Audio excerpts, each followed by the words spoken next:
Trump is preparing to rearm Ukraine. Putin previously declared he would take 8 regions of Ukraine. If the US gets deeply involved, can the Russian military still achieve its strategic goals? How likely is Zelensky to seize the opportunity to launch a counteroffensive?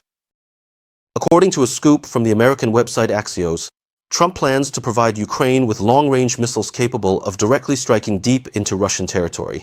If this is true, it's no joke. These missiles could reach Moscow straight from Kiev. This would be bringing the war right to Putin's doorstep. Previously, Trump had vowed to stop military aid to Ukraine, claiming that Kiev lacks sincerity in negotiations.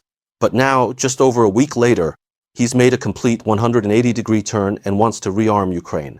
Zelensky is probably so happy he could wake up laughing from a dream. Putin probably can't even sleep well. Trump's move may look crazy, but in reality, it's quite shrewd. He's playing a big game of using force to push for talks.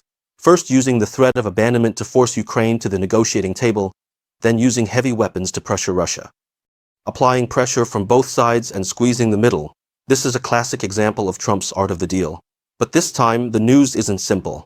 Sources reveal this batch of weapons includes long-range missiles capable of striking deep into Russia, even reaching Moscow.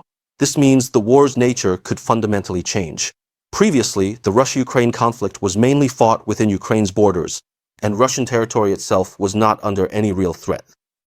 But if Ukraine gets its hands on these missiles, the situation will be completely different. More importantly, Ukraine has a list of targets for retaliation. Over the past 3 years, the Russian military has bombed many Ukrainian cities and destroyed much infrastructure. Ukraine has tracked it all. Once they have long-range strike capabilities, which targets will they choose? Besides the fact that Russian territory itself would be under threat, if Trump resumes aid with these weapons, it could very likely change the current balance on the front lines. Right now, Russian forces are maintaining an offensive on multiple fronts. Donetsk and Luhansk are basically already under control. There are also vast wetlands in Zaporizhia and Kherson. Putin's 8-week objective doesn't seem all that far off. But with these long-range missiles, what about Ukraine?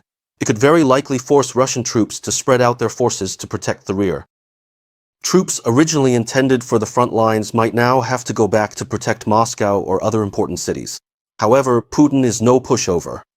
If Russian territory were to suffer a large-scale attack, no one can really predict what kind of crazy retaliation Putin might unleash. Even Trump is probably feeling uneasy about this.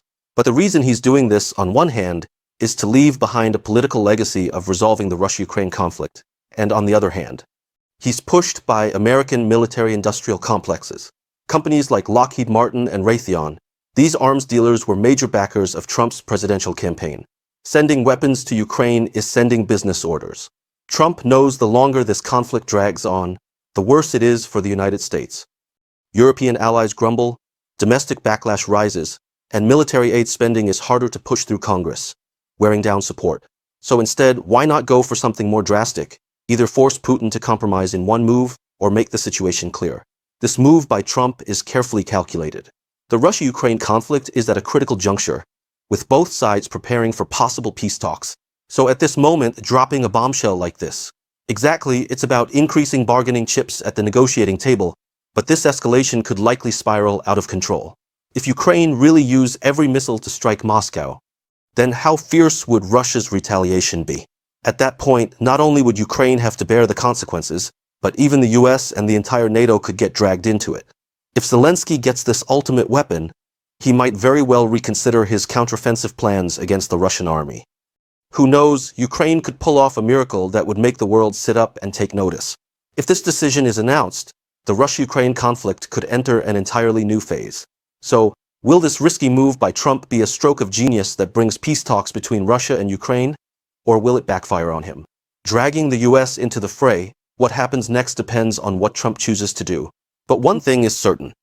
As long as Trump restarts military aid, the Russia-Ukraine war will not halt in the short term.